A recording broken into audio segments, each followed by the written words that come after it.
यस YouTube च्यानलमा। साथीहरू, आज हामी तपाईहरुलाई एउटा नयाँ आइपिओ को बारेमा जानकारी दिनको लागि यस भिडियो मार्फत उपस्थित भइसकेका छौं। साथीहरू, फेरि पनि यही मिति 2082 साल 1 महिना 8 गतेदेखि ट्रेड टावर लिमिटेड कम्पनीले आफ्नो शेयर बिक्री खुला गरिसकेको छ।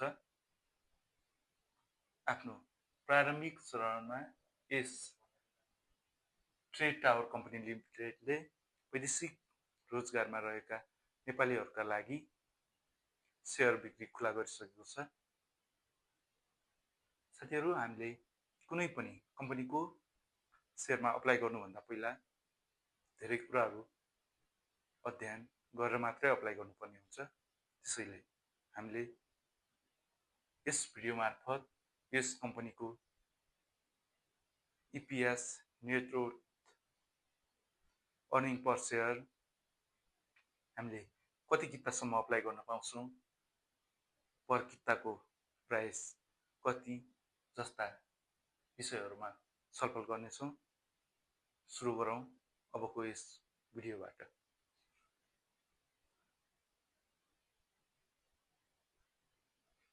साथीहरू, यस कम्पनीले मिति 2082 साल 1 महिना 8 गते देखि 2082 साल 1 महिना 22 गतेसम्मलाई वैदेशिक रोजगारीमा रहेका सर्वसाधारणहरूको लागि आफ्नो शेयर बिक्री खुला गर्दैछ।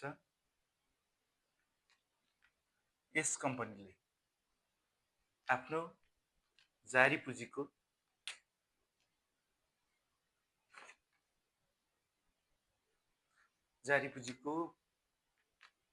चाहिँ 3,97,16,930 रुपैयाँ बराबरको शेयर वैदेशिक रोजगारमा रहेका मानिसहरूको लागि बिक्री खुला गरिसकेको छ, जुन चाहिँ 3,97,169 किता हुन आउँछ।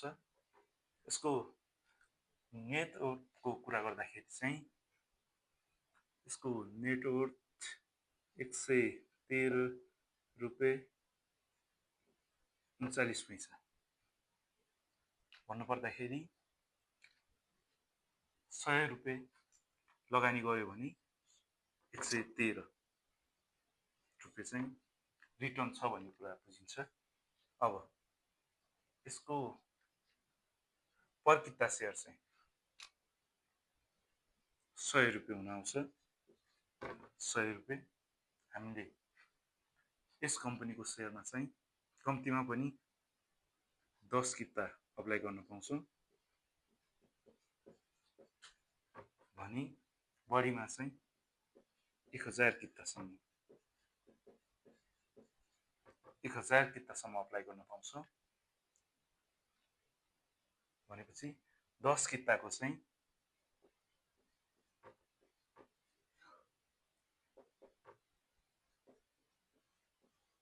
1000 रुपैयाँ हुन आउँछ। त्यसैले साथीहरू, यस कम्पनीको आइपिओ मा आवेदन दिँदाखेरि चाहिँ 10 देखि 20 किताको बीचमा दिनु होला भन्न चाहन्छु। किनभने यस कम्पनीको शेयरमा आवेदन दिनेहरूको संख्या कम्तीमा पनि 35 देखि 40,000 को बीचमा पुगिहाल्छ। त्यही भएर पनि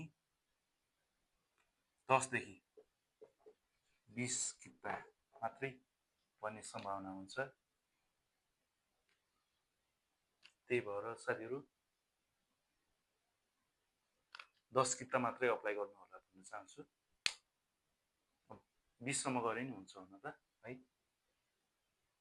अब यस कम्पनीको बारेमा डिटेली चाहिँ अर्को भिडियो मार्फत साथीहरूलाई जानकारी गराउने बाचा सहित आजका लागि यति नै भन्न चाहन्छु।